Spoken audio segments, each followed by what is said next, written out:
The morning sun cast long shadows across the cobblestone streets of Little Wickham, a charming village tucked away in the Cotswolds that most people had never heard of. Margaret Thompson, the local bakery owner, was arranging fresh scones in her shop window when she noticed an unusual amount of activity outside. Black cars with tinted windows had quietly lined the main street, and men in dark suits were speaking into their sleeves while scanning the surroundings with trained eyes. Margaret wiped flour from her hands and stepped outside, curiosity getting the better of her. The village had been buzzing with whispers for weeks about some kind of special visit, but nobody seemed to know exactly what was happening. The local council had been unusually secretive, and even Father Michael at St. Mary's Church had been tight-lipped when asked about the recent renovations to the community center. What Margaret didn't know was that 6 months earlier, Catherine, Princess of Wales, had been reading through a pile of letters that had arrived at Kensington Palace. Among the formal invitations and official correspondence was a handwritten note from 8-year-old Sophie Chun, a student at Little Wickham Primary School. Sophie had written about her grandmother, Mrs. Rose Chun, who had dedicated 40 years of her life to running the village's only youth club from a cramped room above the post office. The letter explained how Mrs. Chun had taught generations of children everything from basic reading to traditional crafts, never asking for payment from families who couldn't afford it. Sophie's careful handwriting described how her grandmother's arthritis was getting worse, and how she worried about who would take care of the village children when Mrs. Chun could no longer climb the steep stairs to the youth club. Princess Kate had been deeply moved by the letter. As a mother of 3 and someone who championed early childhood development, she understood the profound impact that dedicated community leaders like Mrs. Chun could have on young lives. She had immediately asked her private secretary to look into the situation in Little Wickham. What they discovered was remarkable. Despite having a population of fewer than 800 people, Little Wickham had produced an unusually high number of university graduates, skilled tradespeople, and successful entrepreneurs over the past 4 decades. The common thread connecting many of these success stories was their time spent in Mrs. Chen's youth club, where children learned not just academic skills, but also confidence, creativity, and community spirit. Princess Kate had made a decision that surprised even her closest advisors. Instead of arranging a formal royal visit with all the usual pomp and ceremony, she wanted to visit Little Wickham quietly, as herself rather than as a royal figure. She wanted to meet Mrs. Chun, see the youth club, and understand firsthand how one woman's dedication had shaped an entire community. The planning had taken months. Security assessments were conducted discreetly, with agents posing as tourists and hikers to map the village and identify potential risks. Local authorities were briefed on a need-to-know basis, with only the village mayor and police constable aware of the true nature of the visit. Even they were told to expect a government official interested in community programs rather than a member of the royal family. Mrs. Chin herself knew nothing about the impending visit. As far as she was concerned, she was simply expecting a representative from an education charity to come and observe her work with the children. The charity, which was actually one of Princess Kate's patronages, had contacted her weeks earlier about potentially featuring her program in their annual report. On this particular Tuesday morning, Mrs. Chun was in her element. 12 children aged between 6 and 11 had gathered in the small room above the post office for their weekly creative session. The walls were covered with colorful artwork and handmade decorations that spoke of years of childhood imagination and joy. Mrs. Chun, despite her 73 years and increasingly painful joints, moved around the room with the energy of someone half her age. "Today, we're going to create our own fairy tale characters," she announced to the eager faces before her. "But these aren't ordinary fairy tale characters. These are going to be heroes and heroines who help their communities, just like each of you could be heroes in your own lives." Little did she know that in less than an hour, she would meet someone who many people considered a real-life princess, someone who had traveled across the country specifically to learn from her and to celebrate the incredible work she had been doing quietly for 4 decades. Outside, Margaret Thompson was not the only villager who had noticed the unusual activity. Tom Bradley, who had been delivering milk to the local shops for 25 years, had never seen so many official-looking vehicles in Little Wickham. Mrs. Patricia Wells, who ran the village's small grocery store, had already fielded 3 phone calls from curious residents wanting to know if she had heard anything about what was happening. The secret that had been so carefully guarded for months was about to be revealed, and the village of Little Wickham was about to experience a day that would be remembered and talked about for generations to come. Princess Kate was only minutes away from arriving, ready to surprise not just Mrs. Chun and the children, but an entire community that had no idea they were about to receive a very special and very unexpected royal visitor. Hashtag fun-loving Princess Kate surprises admirers on confidential royal visit. The black Range Rover pulled up quietly outside the post office at exactly 10:30 a.m. Princess Kate stepped out, dressed in a simple navy blue sweater and dark jeans, her hair pulled back in a casual ponytail. To any passing observer, she looked like any other young mother running errands.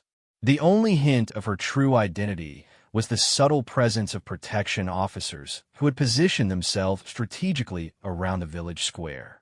Inside the youth club, Mrs. Chun was helping young Tommy Martinez cut out paper shapes for his fairy tale character when she heard footsteps on the narrow wooden stairs.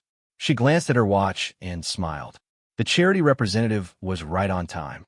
What she wasn't prepared for was the gentle knock on the door, followed by a familiar voice asking, "Mrs. Chun? I'm Kate. I'm here about the youth program." Mrs. Chun opened the door, and for a moment, time seemed to stand still. The face looking back at her was one she had seen countless times in newspapers and on television. But surely this couldn't be. Princess Kate? Here? In her little room above the post office? I'm sorry, but you look remarkably like... Mrs. Chun began, her voice trailing off in confusion. Princess Kate smiled warmly, that genuine smile that had endeared her to people around the world. "I am exactly who you think I am, Mrs. Chun, and I'm here because I received the most wonderful letter from your granddaughter Sophie about the amazing work you do here." The children in the room had stopped their crafting and were staring with wide eyes. 8-year-old Sophie Chun slowly stood up from her chair, her paper fairy godmother forgotten in her hand. "Grandma," she whispered, "that's really Princess Kate." What happened next was something that would be remembered by everyone in that room for the rest of their lives. Princess Kate didn't stand on ceremony or wait for formal introductions. Instead, she immediately noticed Sophie's artwork and walked over to admire it. "Sophie, this is absolutely beautiful," she said, crouching down to Sophie's eye level. "Tell me about your fairy godmother. What special powers does she have?" Sophie, who had been struck speechless just moments before, suddenly found her voice. "She has the power to help children learn to read, even when they think it's too hard, just like my grandma does." Princess Kate's eyes filled with tears. This was exactly why she had come. This child understood something that many adults missed, that the most powerful magic in the world was the gift of education and the belief that every child could succeed. Mrs. Chun, who had spent her entire life caring for others, suddenly found herself being cared for as Princess Kate gently guided her to a chair. "Mrs. Chun, I need you to know that Sophie's letter wasn't just read and filed away. It made its way to my desk because what you do here is exactly the kind of community work that deserves to be celebrated and supported." Over the next hour, Princess Kate threw herself into the children's activities with the enthusiasm of someone who truly loved being around young people. She helped 10-year-old Marcus build a castle for his knight character, listened intently as 7-year-old Emily described her fairy tale princess, who was also a scientist, and work alongside Mrs. Chun to help the younger children with their cutting and gluing. But perhaps the most touching moment came when 11-year-old James Morrison, who had always struggled with reading, shyly approached Princess Kate with a book he had been working on with Mrs. Chen's help. Would you like me to read to you?" he asked nervously. Princess Kate's face lit up. "I would be absolutely honored to hear you read, James." As James carefully read aloud from his book about a boy who becomes a hero by helping his neighbors, Princess Kate listened with the kind of focused attention that made James feel like the most important person in the world. When he finished, she applauded genuinely and told him, "James, you are a wonderful reader, and that story shows what a kind heart you have." Mrs. Chun watched in amazement as Princess Kate interacted with each child as if they were the only person in the room. There was nothing rushed or performative about her presence. She was genuinely interested in their stories, their artwork, their dreams, and their concerns. When young Lily Stevens mentioned that she wanted to be a teacher like Mrs. Chun when she grew up, Princess Kate spent several minutes talking with her about what makes a good teacher. When 12-year-old Ahmed Hassan showed her the small vegetable garden the youth club was growing on the roof terrace, she asked thoughtful questions about which vegetables grew best and whether the children got to take some home to their families. Word had begun to spread through the village that something extraordinary was happening at the youth club. Mrs. Bradley from the tea shop had caught a glimpse through the window and had quietly spread the word to a few trusted friends. But, true to the character of Little Wickham, the villagers respected the privacy of the moment and kept their distance, allowing Princess Kate to spend uninterrupted time with the children and Mrs. Chun. As the morning session drew to a close, Princess Kate asked Mrs. Chun if they could speak privately for a few minutes. The two women stepped into a small adjoining room while the children continued their crafting under the supervision of Mrs. Chin's volunteer assistant, 17-year-old Rebecca Shaw, who was studying for her A-levels but still made time to help at the youth club. "Mrs. Chun," Princess Kate began, "I want you to know that what you've built here is extraordinary. These children don't just see you as a teacher or a caregiver. They see you as someone who believes in them unconditionally. That kind of impact on young lives is immeasurable." Mrs. Chun, who had spent her life serving others without seeking recognition, found herself overwhelmed by the sincerity in Princess Kate's voice. "Your Royal Highness, I just do what feels right. These children are the future of our community. If I can help them believe in themselves, then I've done something worthwhile." It was in that moment that Princess Kate knew her instinct to visit Little Wickham had been absolutely right. Here was someone who embodied the very best of community spirit and childhood advocacy, working quietly and without fanfare to make the world a better place, one child at a time. Hashtag fun-loving Princess Kate surprises admirers on confidential royal visit after the morning session ended, and the children had reluctantly said their goodbyes. Princess Kate expressed a desire to see more of Little Wickham and meet other community members. Mrs. Chun, still somewhat dazed by the morning's events, offered to give her an impromptu tour of the village. As they walked down the main street together, with protection officers maintaining a discreet distance, curious villagers began to emerge from their homes and shops. The first person they encountered was Margaret Thompson, who had been watching the morning's activities with growing curiosity from her bakery. "Mrs. Chun," Margaret called out, approaching with a tea towel still in her hands, "I couldn't help but notice all the activity this morning. Is everything all right with the youth club?" Mrs. Chun looked at Princess Kate, who nodded encouragingly. "Margaret, I'd like you to meet Kate. She's here to learn about our community programs." Margaret looked closely at the young woman beside Mrs. Chun and gasped softly, "Oh my goodness, you're Princess Kate, aren't you?" Princess Kate smiled and extended her hand. "I am, and I've been having the most wonderful morning learning about the incredible work Mrs. Chun does with the children." "Margaret, is it? Mrs. Chun tells me you make the most amazing scones in the Cotswolds." Margaret's face turned pink with pleasure. "Oh, Your Royal Highness, that's very kind. Would you like to come into my shop? I bought fresh scones just out of the oven." What followed was one of the most delightful and unexpected scenes the village had ever witnessed. Princess Kate spent 20 minutes in Thompson's bakery, genuinely interested in Margaret's baking techniques and the history of her family business. She learned that Margaret had taken over the bakery from her mother 30 years ago and had been providing free birthday cakes for the youth club children ever since Mrs. Chun started the program. That's exactly the kind of community spirit that makes places like Little Wickham so special. Princess Kate said, accepting a warm scone with homemade strawberry jam. You and Mrs. Chun are both contributing to these children's lives in different, but equally important ways. Word spread quickly through the village, but in the way that small communities handle extraordinary events, with a mixture of excitement and protective discretion. Tom Bradley, the milk delivery man, happened to be making his rounds when he spotted Princess Kate chatting with old Mr. Peterson outside the hardware store about the Victorian lampposts that lined the village square. Those lampposts have been here since 1887. Mr. Peterson was explaining with obvious pride. My great-grandfather helped install them when he was an apprentice blacksmith. We've kept them in perfect working order all these years. Princess Kate examined the intricate ironwork with genuine interest. They're absolutely beautiful, Mr. Peterson. It's wonderful that the village has preserved these historical details. They really add to the character of Little Wickham.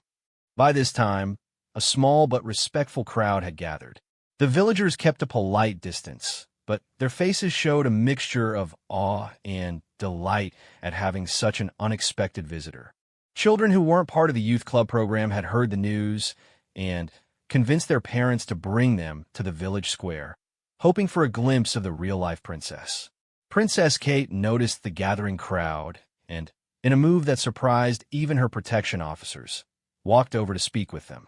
She spent time with the Evans family, whose twin daughters attended the village primary school. She listened as Mrs. Sarah Evans explained how Mrs. Chen's youth club had been a lifeline for working parents like herself and her husband, who managed the local farm. Mrs. Chen doesn't just watch the children, Sarah explained. She teaches them values, helps with homework, and makes them feel special. My daughters have learned more about kindness and community spirit in that little room above the post office than anywhere else. Princess Kate then surprised everyone by asking if she could meet more families and see other parts of the village. What had been planned as a brief, private visit was naturally evolving into something much more meaningful. The spontaneity of the moment seemed to energize Princess Kate, and her genuine enjoyment was infectious. The group made their way to the village primary school, where headmistress Mrs. Jennifer Walsh was just finishing the lunch break supervision. When she saw the approaching group, led by Mrs. Chun and a young woman who looked remarkably familiar, her professional composure nearly deserted her. Mrs. Walsh, Mrs. Chun called out, I'd like to introduce you to someone who's been learning about our community programs today. Mrs. Walsh approached and immediately recognized Princess Kate. After a moment of stunned silence, she managed to say, Your Royal Highness, this is such an unexpected honor. Welcome to Little Wickham Primary School. Princess Kate immediately put her at ease with her warm manner. Mrs. Walsh, I've been hearing wonderful things about how the school and Mrs. Chen's youth club work together to support the children in the village. Would it be possible to see some of the classrooms? What followed was an impromptu tour that delighted both Princess Kate and the school children. In the Year 3 classroom, she joined the children who were working on a project about community helpers. When the children learned who she was, their questions came thick and fast. Do you really live in a palace? Asked 7-year-old Charlotte. Do you have a crown? Wondered 8-year-old Oliver. Are you friend with the Queen? Inquired 9-year-old Priya. Princess Kate answered each question with patience and humor, but she also turned the conversation back to them. Tell me about the community helpers in Little Wickham, she suggested. Who are the people who help make your village special? The children immediately began talking about Mrs. Chun, Margaret the baker, Constable Williams who helped them with road safety, Dr. Henderson who had delivered many of them at the local clinic, and Mr. Jameson who ran the library and always saved the newest children's books for them. You know what? Princess Kate said, looking around at their eager faces. You just described something really important. You live in a community where people take care of each other. That's something very special indeed. In the Year 5 classroom, Princess Kate was particularly impressed when she learned that several of the older students served as mentors for younger children, a program that Mrs. Chun had helped establish in partnership with the school. 11-year-old Lucy Harrison explained, Mrs. Chun taught us that when someone helps you learn something, the best way to say thank you is to help someone else learn it too. Princess Kate was visibly moved. Lucy, that's one of the wisest things I've ever heard. You're going to be a wonderful leader as you grow up. As the afternoon continued, it became clear that this visit was becoming something unprecedented, a completely informal royal visit where genuine connections were being made and real conversations were happening. Princess Kate seemed to be genuinely energized by the experience, and the villagers were seeing a side of royalty that felt accessible and real. Hashtag fun-loving Princess Kate surprises admirers on confidential royal visit as the afternoon sun began to cast longer shadows across the village. Princess Kate made a request that surprised everyone, including her security team. She asked if she could visit some of the local families in their homes to better understand how the community supported each other on a daily basis. The first stop was the Morrison household, where 11-year-old James lived with his grandmother, Mrs. Dorothy Morrison, who had been caring for him since his parents died in a car accident 3 years earlier. Mrs. Morrison, a retired teacher herself, had been one of Mrs. Chin's strongest supporters and had helped establish many of the youth club's educational programs. When Princess Kate knocked on the door of the small terraced house, Mrs. Morrison nearly fainted.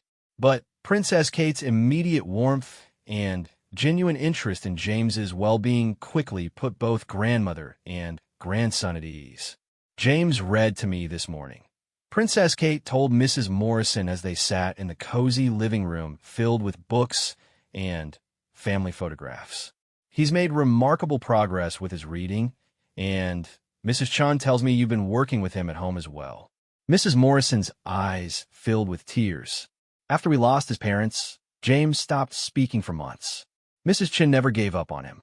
She would sit with him in complete silence sometimes, just being present until he was ready to try again. And slowly, day by day, she helped him find his voice. Princess Kate listened intently as Mrs. Morrison described how the entire village had rallied around James after the tragedy.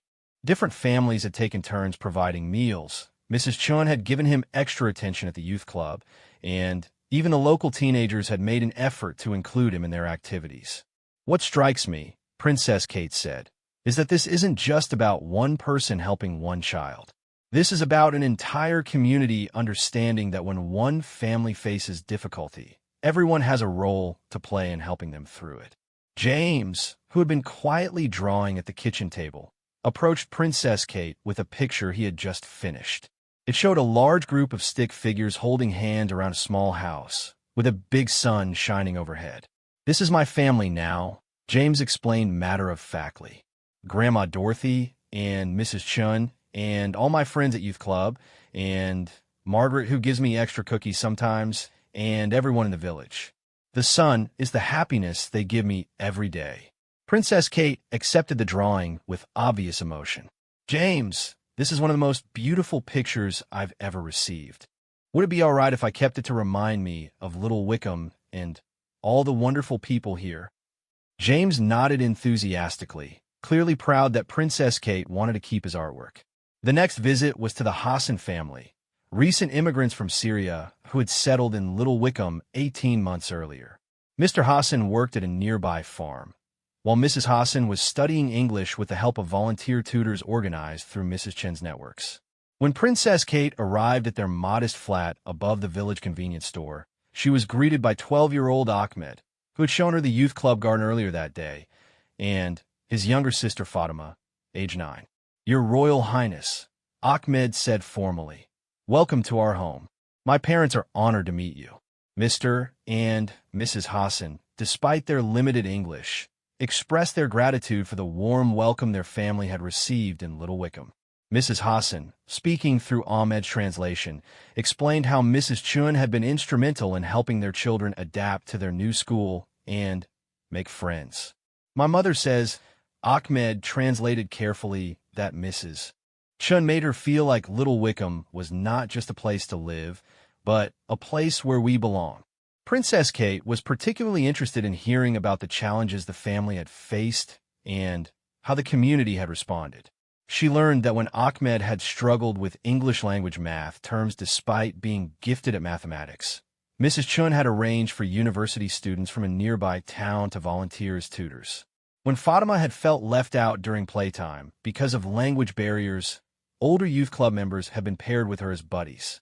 Mrs. Hassan, Princess Kate said, speaking slowly and clearly while Ahmed translated, "Your children are a wonderful addition to this community.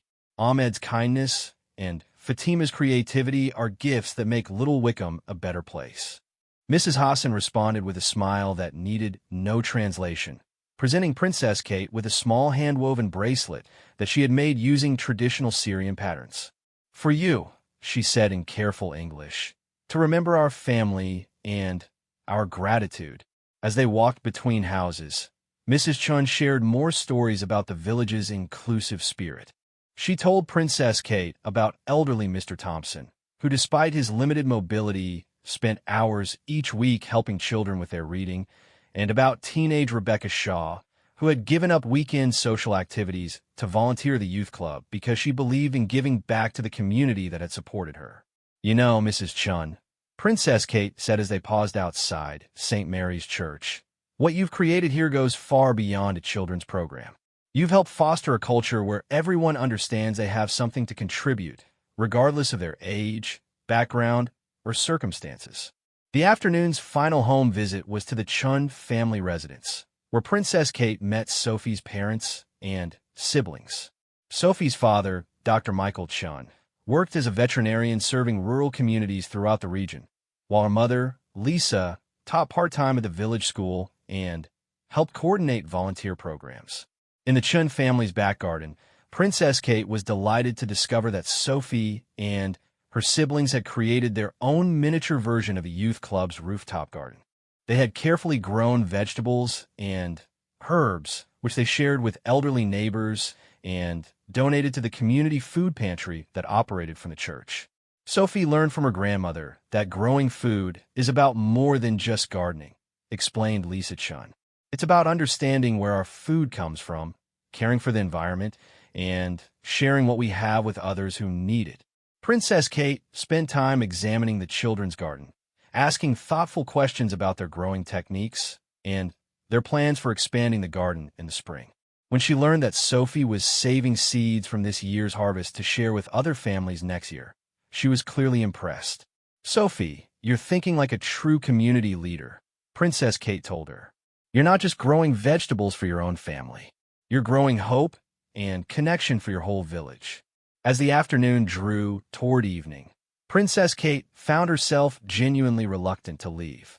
The warmth and authenticity of her interactions with the villagers had clearly energized her, and it was obvious that this spontaneous extension of her visit had become one of the most meaningful experiences she had had in her royal role.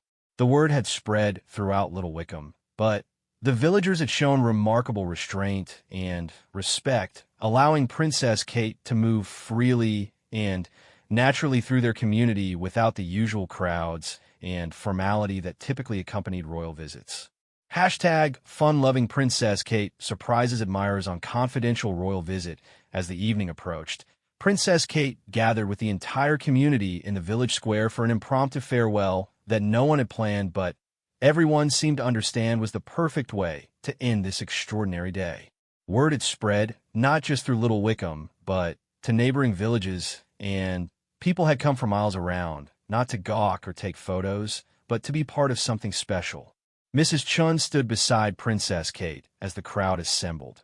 Families with children, elderly residents, teenagers, and newcomers like the Hassan family all mixing naturally together. The same community spirit that had impressed Princess Kate throughout the day was evident in how people made space for each other, how children were lifted on shoulders so they could see, and how elderly residents were offered the best spots with thoughtful consideration. "I came here today," Princess Kate began, speaking without notes or formal ceremony, "because I received a letter from a very special 8-year-old girl named Sophie. Sophie wrote to tell me about her grandmother, Mrs. Chun, and the amazing work she does with children in this village." Sophie beamed from her position near the front of the crowd, holding her grandmother's hand tightly. "What I didn't expect," Princess Kate continued, was to discover an entire community that embodies everything we should hope for and how people care for each other. I've spent the day meeting bakers who donate birthday cakes, farmers who provide learning opportunities, teachers who go far beyond their job requirements, teenagers who volunteer their free time, and families who open their homes and hearts to newcomers. She paused, looking around at the faces surrounding her, faces that had become familiar and dear to her over the course of this unexpected day. Mrs. Chun, what you've built here isn't just a youth club. It's a demonstration that when one person decides to care deeply about children and community, that caring becomes contagious. Everyone I've met today has been touched by your example and has found their own way to contribute. The crowd listened in rapt attention, but this wasn't the formal atmosphere of a typical royal speech. Children sat comfortably on the ground. Elderly residents chatted quietly among themselves, and there was an overall feeling of intimate conversation rather than formal address. "I want to share something with all of you," Princess Kate said, reaching in her bag and pulling out James Morrison's drawing from earlier in the day. "James drew this picture for me, and he told me it shows his family. Look at this beautiful drawing. It's not just James and his grandmother. It's all of you, holding hands, taking care of each other, with the sun of happiness shining down." She held up the drawing so everyone could see it, and a warm murmur of appreciation went through the crowd. James, standing with his grandmother, turned pink with pride at seeing his artwork displayed so prominently. "This drawing captures something that I think many communities have forgotten," Princess Kate continued. "It shows that family isn't just about who you're born to or who lives in your house. Family can be everyone who helps you grow, who believes in you, who celebrates your successes, and supports you through difficulties." Margaret Thompson wiped away a tear as she realized how perfectly James's drawing captured what she had felt throughout her 30 years in Little Wickham. Dr. Henderson, the local physician, nodded in recognition of the truth in Princess Kate's words. He had seen firsthand how the village's supportive environment contributed to both physical and mental health. But Princess Kate wasn't finished. "I have something I want to announce, and Mrs. Chun, this is going to be a surprise for you too." She turned to address Mrs. Chun directly.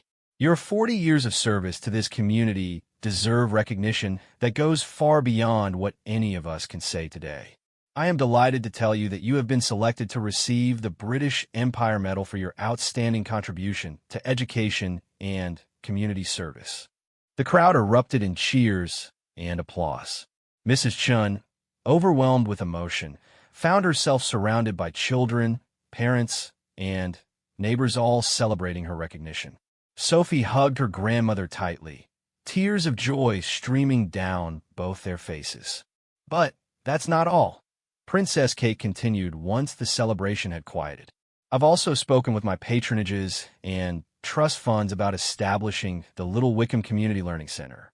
We want to help you expand your programs, provide better facilities, and create a model that other communities can learn from." The implications of this announcement began to sink in. Not only would Mrs. Chun have proper facilities for her youth programs, but Little Wickham would become a destination for people interested in community-based education. The village would have resources to expand their programs while maintaining the intimate, personal approach that made them so effective. Ahmed Hassan raised his hand tentatively. "Your Royal Highness, does this mean other children like me and Fatima will be able to come here and learn too?" Princess Kate smiled warmly at Ahmed. "It means exactly that, Ahmed. It means children from many different backgrounds will have the chance to experience the kind of welcome and support that you and your family have found here." As the formal announcements concluded, something magical began to happen. The gathering transformed from an audience listening to a speaker into a community celebration. Children began showing Princess Kate artwork and projects they had brought from home. Teenagers shared their plans for college and careers, crediting Mrs. Chun and the youth club with helping them believe in their potential. Mrs. Sarah Evans approached with her twin daughters, who presented Princess Kate with a handmade thank you card. "Your Royal Highness," Sarah said, "we want you to know that by recognizing Mrs. Chun, you're recognizing all of us. We're all better people because of what she's taught us about caring for each other." Dr. Michael Chun, Sophie's father, expressed the gratitude of parents throughout the village. "Mrs. Chun taught our children that their worth isn't measured by test scores or achievements, but by how they treat others and contribute to their community. That lesson will stay with them for life." As the evening grew later and Princess Kate prepared for her departure, the villagers began to realize that this day would mark a turning point for Little Wickham. The recognition and resources that would follow would bring opportunities they had never imagined, but they were confident that the essential character of their community would remain unchanged. Princess Kate's final act was quintessentially her. Instead of a formal farewell, she moved through the crowd, personally thanking individuals for their hospitality and sharing final thoughts about what she had learned. She promised James she would frame his drawing and display it in her office. She assured the Hassan family that they would always be welcome at any royal events related to community education. She told teenage Rebecca Shaw that her dedication to volunteering was inspiring and encouraged her to consider a career in education or community service. As her car finally pulled away from Little Wickham, Princess Kate carried with her not just memories of a successful royal visit, but the profound satisfaction of having discovered a community that truly embodied the values she championed. More importantly, she left behind a village that felt seen, valued, and empowered to continue building the kind of inclusive, caring community that should serve as a model for the world. Mrs. Chun stood in the square long after the crowd had dispersed, still holding Sophie's hand, watching the taillights disappear around the bend. At 73, after 4 decades of quiet service, she had been recognized not just locally but nationally for her life's work. But more than the recognition, more than the resources that would come with a new learning center, she treasured the knowledge that her approach to caring for children had touched someone who could help spread that caring to communities everywhere. Sophie looked up at her grandmother with pride and love. "Grandma, Princess Kate really liked your youth club." Mrs. Chun smiled down at her granddaughter. "Sophie, Princess Kate understood something very important today. She saw that the most powerful force in the world isn't magic or royal titles or grand buildings. It's people choosing to care for each other, one child, one family, one neighbor at a time." And in the quiet evening air of Little Wickham, surrounded by the community that had become her extended family, Mrs. Chun knew that the work she had started 40 years ago would continue for generations to come, touching lives and spreading hope far beyond anything she had ever dared to imagine.